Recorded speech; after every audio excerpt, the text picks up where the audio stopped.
April 24, 2025 current affairs ఈ వీడియోలో చూద్దాం. అమరావతిలో భారతదేశంలోనే తొలి క్వాంటమ్ కంప్యూటింగ్ గ్రామం.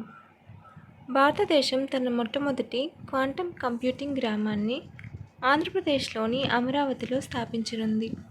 దీనికి real time governance society (RTGS) నాయకత్వంలో IBM, TCS మరియు L&T కీలక సహకారులుగా ఉన్నాయి. 50 ఎకరాల విస్తీర్ణంలో ఉన్న ఈ సౌకర్యం IBM క్వాంటమ్ సిస్టమ్ 2 అనే అత్యాధునిక క్వాంటమ్ కంప్యూటర్ను కలిగి ఉంటుంది. ఇది L&T రూపొందించిన మరియు IBMచే భావన చేయబడిన ఒక ఐకానిక్ భవనంలో ఉంది. ఈ చొరవ క్వాంటమ్ పరిశోధన కోసం ప్రపంచ కేంద్రంగా నిర్మించడం, విద్యా పరిశ్రమ సహకారాన్ని పెంపొందించడం మరియు AI మరియు HPC వ్యవస్థలకు మద్దతు ఇవ్వడం భారతదేశాన్ని తదుపరి తరం గణన సాంకేతికతలలో ముందంజలో ఉంచడం లక్ష్యంగా పెట్టుకుంది.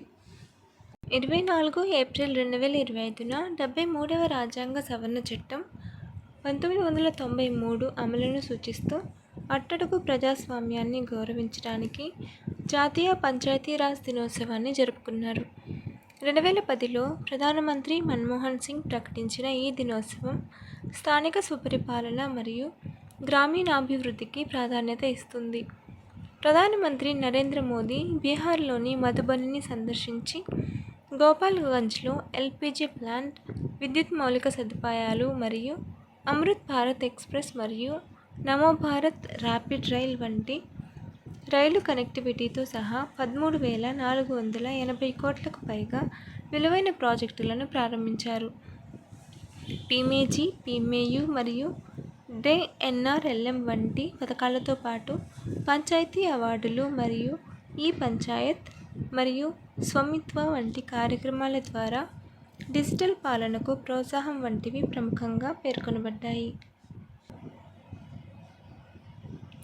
అమెరికా వ్యోమగామిగా సేవలందిస్తున్న అత్యంత వృద్ధుడైన డాన్ పెటిట్ తన 70వ పుట్టినరోజు సందర్భంగా ఏప్రిల్ 21, 2025న భూమికి తిరిగి వచ్చాడు.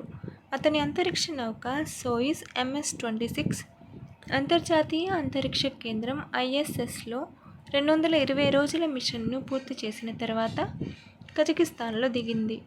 పెటిట్ అనే కెమికల్ ఇంజనీర్ ఇప్పుడు 4 మిషన్లలో 590 రోజులు అంతరిక్షంలో ఉన్నాడు. నాసా యొక్క అత్యంత అనుభవజ్ఞులైన వ్యోమగాముల్లో ఒకరిగా తన వారసత్వాన్ని మరింతగా బలోపేతం చేసుకున్నాడు. ఈ మైలురాయి అతని అద్భుతమైన అంతరిక్ష వృత్తికి తోడ్పడుతుంది. భూమి చుట్టూ 3,520 కక్షలలో తిరుగుతుంది. సూక్ష్మ గురుత్వాకర్షణ ప్రయోగాలతో ప్రజలను నిమగ్నం చేయడంలో ప్రసిద్ధి చెందిన పెటిట్ అంతరిక్ష పరిశోధన పట్ల ఆయనకున్న అంకితభావం స్ఫూర్తినిస్తూనే ఉంది. దక్షిణాసియా సీనియర్ అథ్లెటిక్స్ ఛాంపియన్షిప్లు 2025 మళ్లీ వాయిదా పడ్డాయి. రాంచీలో మే 3, 5 తేదీలలో జరగాల్సిన దక్షిణాసియా senior athletics championships 2025 Olympic javelin champion Arshad నదీమ్తో సహా పాకిస్తాన్ అథ్లెట్లకు వీసా క్లియరెన్స్ సమస్యల కారణంగా మళ్లీ వాయిదా పడింది.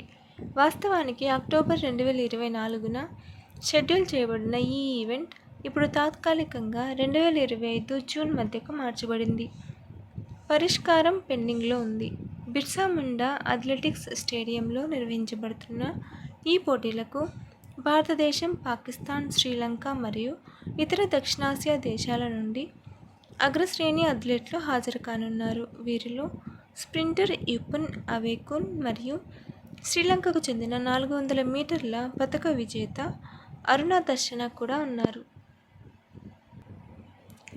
మహారాష్ట్ర డిప్యూటీ సీఎం అజిత్ పవార్ ప్రారంభించిన పింక్ ఈ-రిక్షా ఇనిషియేటివ్ పూణేలో విజయవంతమైన పైలట్ తర్వాత 8 జిల్లాల్లో 10,000 ఎలక్ట్రిక్ రిక్షాలను అందించడం ద్వారా 20 నుంచి 50 సంవత్సరాల వయసు గల మహిళలు, ముఖ్యంగా వితంతువులు, విడాకులు తీసుకున్నవారు మరియు తక్కువ ఆదాయ వర్గాలకు సాధికారత కల్పిస్తుంది.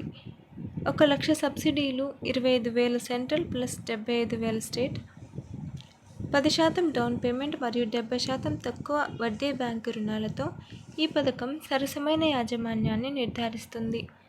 కైనెటిక్ గ్రీన్ మద్దతుతో ఇది ఉచిత డ్రైవింగ్ శిక్షణ, లైసెన్స్ సహాయం మరియు ఏఎంసీతో 5 సంవత్సరాల వారంటీని అందిస్తుంది. జీపీఎస్ మరియు అధునాతన భద్రతా లక్షణాలతో కూడిన ఈ రిక్షాలు ఓలా మరియు ఊబర్ వంటి ప్లాట్ఫామ్లతో కూడా కలిసిపోయి గ్రీన్ మొబిలిటీ మరియు మహిళల స్వావలంబనను ప్రోత్సహిస్తాయి. Times higher education Asia university rankings 2025 ప్రకారం ఇండియన్ ఇన్స్టిట్యూట్ ఆఫ్ సైన్స్ గత సంవత్సరం 32వ స్థానం నుండి పడిపోయినప్పటికీ 38వ స్థానంలో అత్యున్నత ర్యాంక్ పొందిన భారతీయ విశ్వవిద్యాలయంగా కొనసాగుతోంది. ఇతర ప్రముఖ భారతీయ సంస్థల్లో అన్నా విశ్వవిద్యాలయం 111వ స్థానం, ఐఐటి ఇండోర్ 131వ స్థానం, మహాత్మా గాంధీ విశ్వవిద్యాలయం 140వ స్థానం ఉన్నాయి. ఈ ర్యాంకింగ్లు చైనా ఆధిపత్యాన్ని హైలైట్ చేస్తాయి. సింఘువా విశ్వవిద్యాలయం మరియు పెకింగ్ విశ్వవిద్యాలయం మొదటి 2 స్థానాలను దక్కించుకున్నాయి.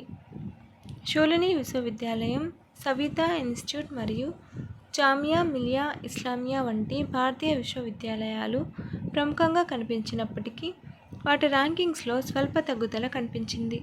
సింగపూర్, జపాన్ మరియు హాంకాంగ్ కూడా టాప్ 10లో బలమైన స్థానాలను నిలుపుకున్నాయి. ఈ ర్యాంకింగ్స్లో ఉజ్బెకిస్తాన్, బహ్రెయిన్, మంగోలియా మరియు సిరియా నుండి కొత్తగా ప్రవేశించిన వారిని పరిచయం చేశారు.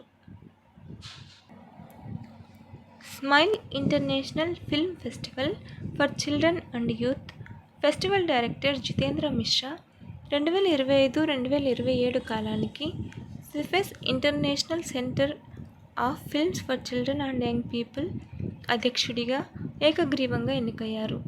యునెస్కో మద్దతుతో మరియు ఏథెన్స్లో ప్రధాన కార్యాలయం కలిగిన సిఫెస్ ప్రపంచవ్యాప్తంగా యువ ప్రేక్షకుల కోసం విద్య మరియు సాంస్కృతికంగా విభిన్నమైన చిత్రాలను ప్రోత్సహించడంపై దృష్టి పెడుతుంది.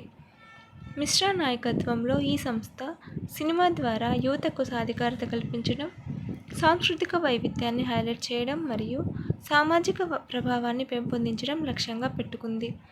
అతని దార్శనికతలో సిఫెస్ యొక్క ప్రపంచ ఉనికిని విస్తరించడం మరియు నేర్చుకోవడం మరియు సామాజిక మార్పు కోసం చిత్రాలను సాధారణంగా ఉపయోగించడం ఉన్నాయి. FY25లో జీవిత బీమా ప్రీమియం సమీకరణ 5.13% పెరిగింది. భారతీయ జీవిత బీమా పరిశ్రమ ఫైనాన్షియల్ ఇయర్ 25కి కొత్త వ్యాపార ప్రీమియంలో 5.13% వృద్ధిని నమోదు చేసింది. FY24లో 3,77,960 కోట్ల నుండి 3,97,336 కోట్లను సేకరించింది. మొదటిసారి పాలసీదారుల భాగస్వామ్యం పెరగడం వల్ల వ్యక్తిగత కొత్త వ్యాపార ప్రీమియం 11.17% పెరిగి 1,66,590.81 కోట్లకు చేరుకుంది. ఎల్ఐసి మొత్తం కొత్త వ్యాపార ప్రీమియం 2,26,669 కోట్లతో మరియు వ్యక్తిగత ప్రీమియం 62,404 కోట్లతో రికార్డు స్థాయిలో 57.05% మార్కెట్ వాటాను కైవసం చేసుకొని ఈ రంగానికి నాయకత్వం వహించింది. ఏప్రిల్ 17, 2025న యునెస్కో 16 కొత్త గ్లోబల్ జియో పార్కులను నియమించింది. దీని ద్వారా దాని నెట్వర్క్ను 50 దేశాలలో మొత్తం 229 జియో పార్కులకు విస్తరించింది. దీని వలన UNESCO global geoparks network cover చేయబడిన మొత్తం వైశాల్యం దాదాపు 8,55,000 కిలోమీటర్లకు చేరుకుంది. ఇది నమీబియా పరిమాణానికి సమానం.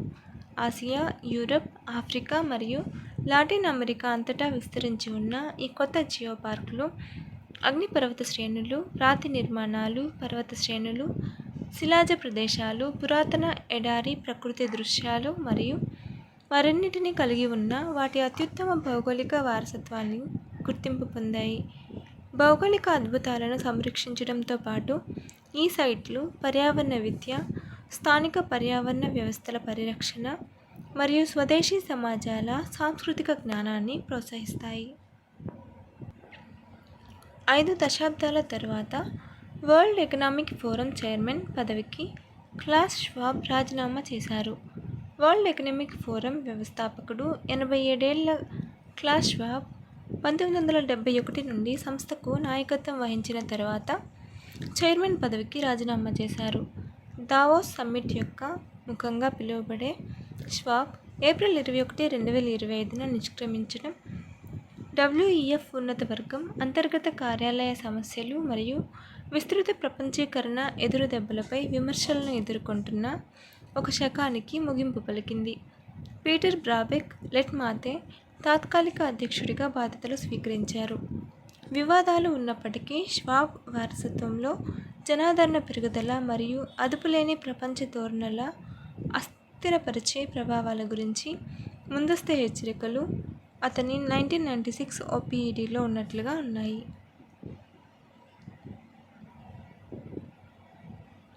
ఒక విదేశీయుడు సహా 26 మంది మృతి చెందిన పహల్గామ్ ఉగ్రవాద దాడికి ప్రతిస్పందనగా భారత ప్రభుత్వం పాకిస్తాన్ను లక్ష్యంగా చేసుకొని 5 పాయింట్ల కార్యాచరణ ప్రణాళికను అమలు చేసింది.